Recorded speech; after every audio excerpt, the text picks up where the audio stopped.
Bismillahirrahmanirrahim. Bapak, Ibu, saudara-saudari, sobat pitutur yang mulia, Assalamualaikum warahmatullahi.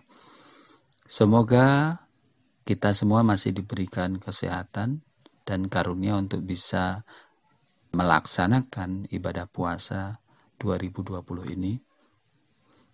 Bapak, Ibu, saudara-saudari, sobat pitutur yang mulia, alhamdulillah kita telah masuk pada 10 hari yang terakhir bulan Ramadan.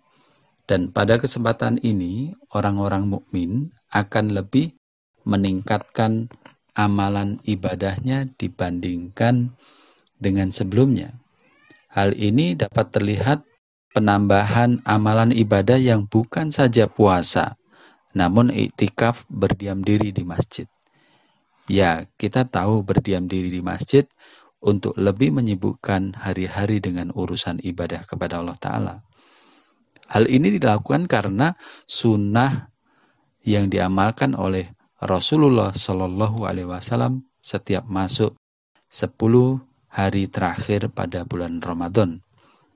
Beliau biasa membuat bilik kecil di dalam masjid untuk beliau menyendiri dan menyibukkan diri di dalam beribadah kepada Allah Ta'ala.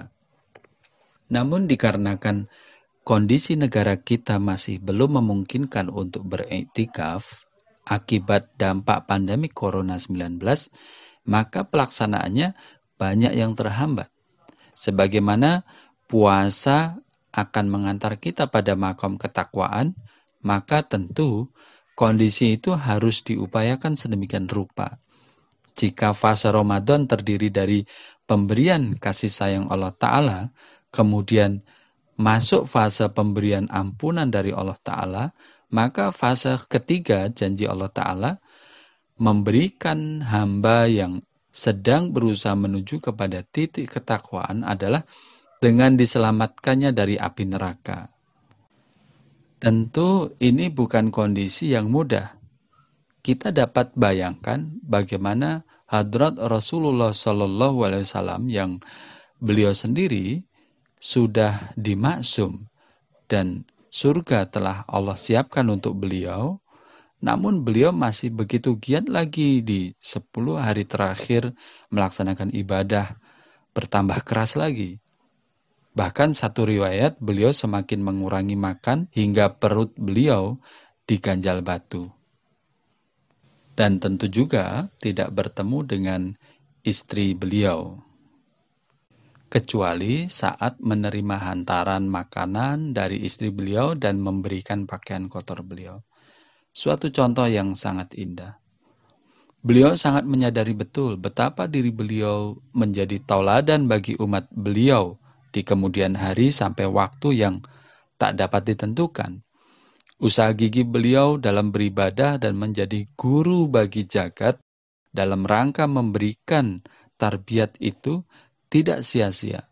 Betapa jutaan orang suci, orang saleh yang terlahir dari amalan puasa dan iktikaf ini. Pantas saja Allah Ta'ala memberikan hadiah berupa terbebasnya dari api neraka bagi siapa yang mengamalkan. Tentunya dia adalah orang-orang yang terpilih di mata Allah Ta'ala. Orang-orang yang dengan tulus ikhlas, tunduk patuh terhadap kehendak Allah Ta'ala, dan senantiasa memperbaiki dirinya. Maka mereka inilah yang layak menerima karunia terbebas dari api neraka. Saat seseorang maju melangkah menuju Allah Ta'ala dengan iktikaf, atau dengan meningkatkan ibadah-ibadah nafalnya, atau ibadah tambahan lainnya, dan dengan senang hati, tulus ikhlas, dilandasi dengan kecintaan yang lahir dari rasa khauf, yaitu takut kepada Allah Ta'ala, maka Allah akan mengharamkan api neraka padanya.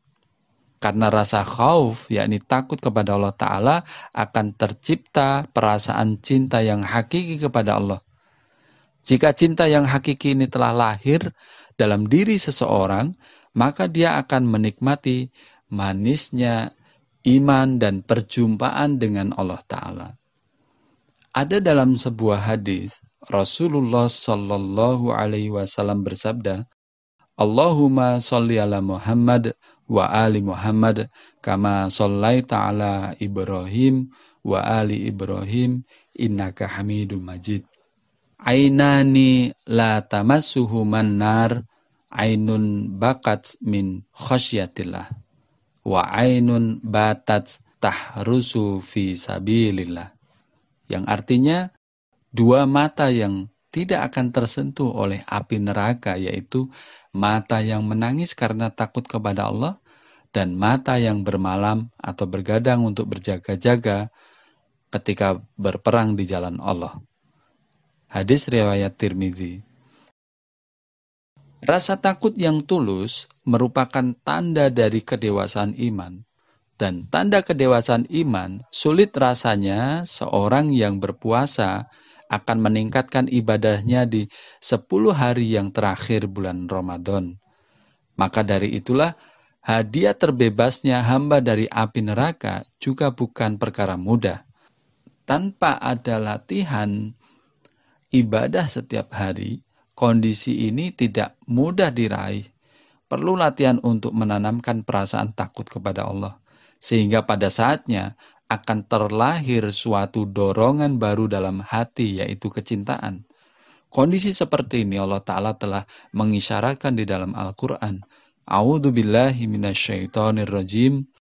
Innamal mu'minuna alladzina idza dzukirallahu wajilat qulubuhum wa idza tuliyat alaihim ayatuhu zadathum imanaw wa ala rabbihim yatawakkalun.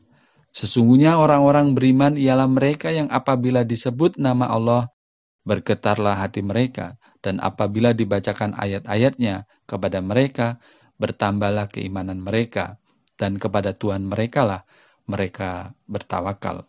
Al-Anfal surah 8 ayat 3. Tentu yang dimaksud oleh ayat tersebut bukanlah orang yang menangis karena mendengar keindahan dan suara merdu saat ayat tersebut dilantunkan. Jika itu maksudnya, maka tentu banyak non-muslim juga yang terkesan dengan lantunan ayat dari Al-Quran. Yang dimaksud adalah orang-orang yang jika disebut nama Allah, maka hati mereka menyadari betul akan keagungan Tuhan dan keindahan zat-Nya. Terbayang baginya kelemahan-kelemahan dan dosa yang telah diperbuat. Terbayang baginya kemahaluhuran Allah Ta'ala, kebersyukuran mereka atas limpahan karunia dan pertolongan Allah Ta'ala dalam hidup mereka. Mereka menyaksikan tangan Tuhan hadir di saat-saat sulit mereka. Karena hanya Allah Ta'ala yang bersedia hadir saat orang-orang yang takut akan dirinya sedang dalam keadaan kesulitan. Hal ini sesuai janji Allah Ta'ala, Fadhkuruni azkurkum washkuruli wala takfur. Maka ingatlah aku pun akan ingat kepadamu. Dan bersyukurlah kepadaku, dan janganlah tidak bersyukur kepadaku. Al-Baqarah surat kedua ayat 153.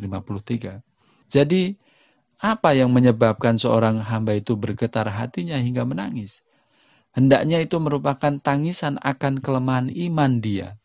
Menyadari akan kelemahan-kelemahan imannya dan mengharapkan kepada Allah Ta'ala agar diberikan kesempatan dapat meraih kedekatan kepada Allah Ta'ala. Kondisi inilah yang akan menambah keimanan kepada Allah Ta'ala dan bukan menangisi kesulitan keduniawian mereka. Jika hal ini tercipta pada diri seseorang, maka Allah Ta'ala akan membimbingnya pada kondisi ketentraman hidupnya. Hal ini dapat terjadi karena sudah dijauhkannya api neraka dalam dirinya. Terakhir, Al-Kisah ada seorang yang memesankan kepada anaknya, jika dia mati kelak, maka bakarlah jasadnya. Sampai akhirnya tibalah dia mati, dan saatnya malaikat menanyakan apa sebab dia meminta anaknya untuk membakar jasadnya saat mati sebelum malaikat menjebloskannya ke neraka karena terlalu banyaknya dosa yang selama hidup. Lalu orang tersebut sontak menangis. Dengan suara gemetar, dia menjawab, Aku takut akan bertemu Allah karena tak terhitungnya dosa-dosaku. maka aku akan berpikir, mungkin dengan membakar jasadku, aku tak akan bertemu dengan Allah, guna mempertanggungjawabkan dosaku.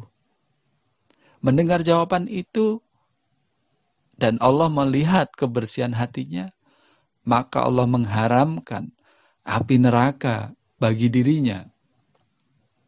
Semoga di 10 hari terakhir ini, Sobat Pitutur, kita mampu memupuk rasa khauf yang sejati, sehingga darinya akan terlahir kecintaan yang hakiki, dan dari kecintaan itu akan tercipta amalan-amalan solihan yang bersih dari ria, sombong, apalagi angkuh. Maka insya Allah pakaian ketakwaan saja yang akan menghiasi diri kita, dan tentu pakaian yang akan terbebas dari jilatan api neraka.